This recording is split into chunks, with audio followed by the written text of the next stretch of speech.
Chapter-04 True Speech. Truth is known by practice only.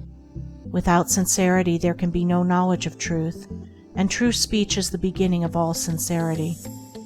Truth in all its native beauty and original simplicity consists in abandoning and not doing all those things which are untrue, and embracing and doing all those things which are true. True speech is therefore one of the elementary beginnings in the life of truth. Falsehood, and all forms of deception, slander, and all forms of evil speaking, these must be totally abandoned and abolished before the mind can receive even a small degree of spiritual enlightenment. The liar and slanderer is lost in darkness.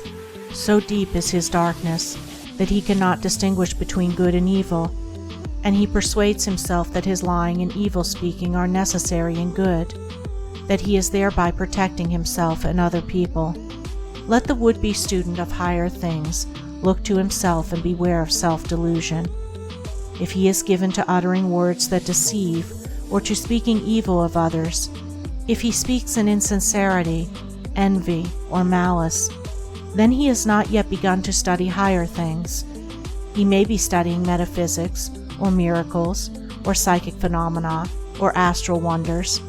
He may be studying how to commune with invisible beings, to travel invisibly during sleep, or to produce curious phenomena. He may even study spirituality theoretically and as a mere book study. But if he is a deceiver and a backbiter, the higher life is hidden from him.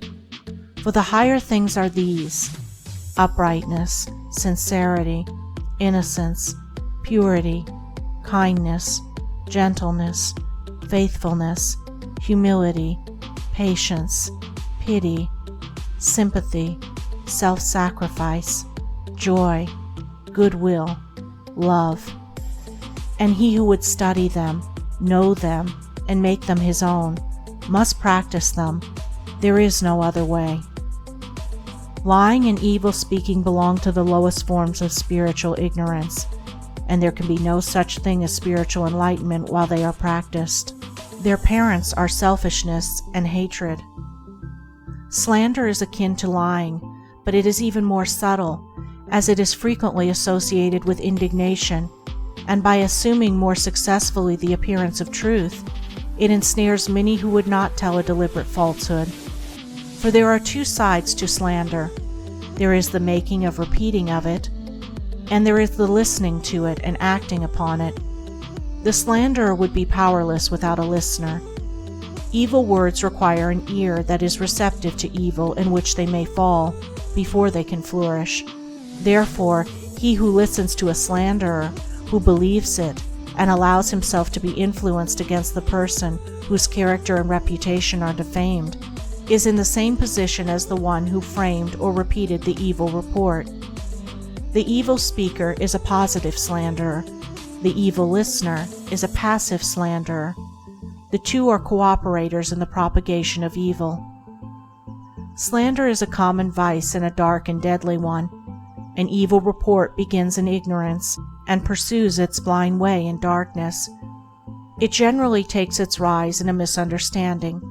Someone feels that he or she has been badly treated, and filled with indignation and resentment, unburdens himself to his friends and others in vehement language, exaggerating the enormity of the supposed offense on account of the feeling of injury by which he is possessed. He is listened to and sympathized with. The listeners, without hearing the other person's version of what has taken place, and on no other proof than the violent words of an angry man or woman, become cold in their attitude towards the one spoken against, and repeat to others what they have been told, and as such repetition is always more or less inaccurate, A distorted and altogether untrue report is soon passing from mouth to mouth. It is because slander is such a common vice that it can work the suffering and injury that it does.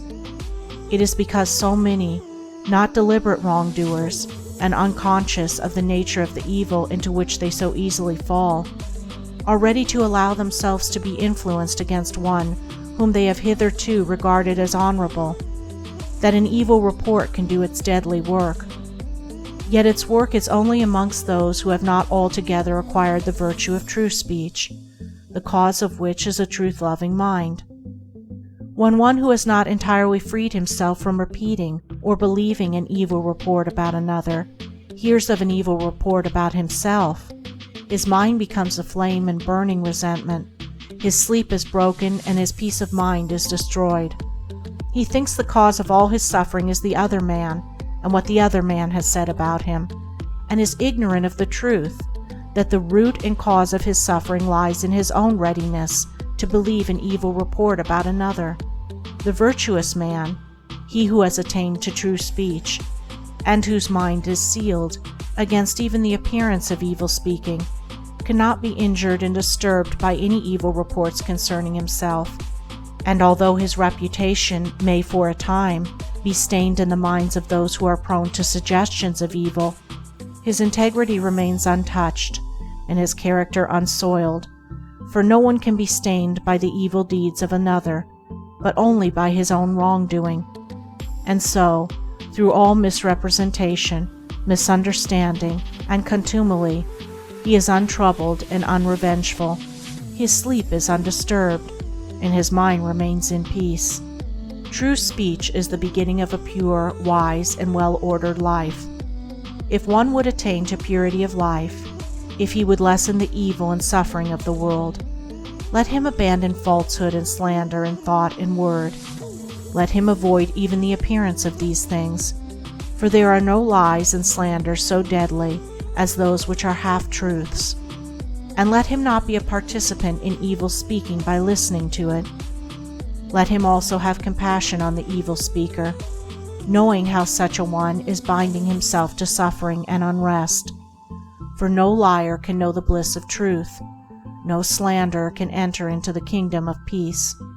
By the words which he utters is a man's spiritual condition declared. By these also is he finally and infallibly adjudged.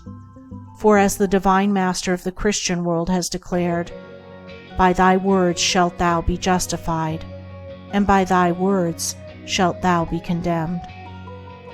End of Chapter 4. Recording by Andrea Fiore.